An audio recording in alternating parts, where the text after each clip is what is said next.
బహుశా ఇంకో 10 ఏళ్ల తర్వాత మెగా మీనింగ్ అని కొడితే చిరంజీవి అని అర్థం వస్తుంది. అలాంటి చిరంజీవి గారిని ఆహ్వానిస్తుంది వేదిక.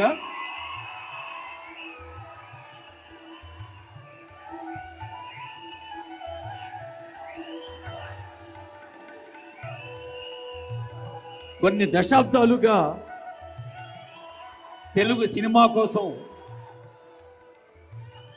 ఒక క్రమశిక్షణతో, పట్టుదలతో, సహనంతో, వినయంతో చేస్తున్న కృషి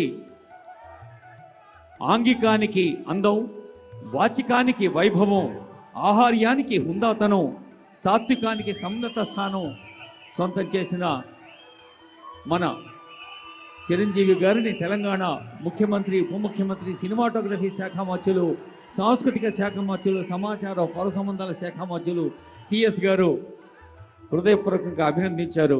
వారికి స్వాగతం పలుకుతూ ఇప్పుడు పద్మ విభూషణులు ఇరువురికి ఒక్కసారి గట్టిగా చప్పట్లు కొట్టి మనం శుభాకాంక్షలు అందజేద్దాం.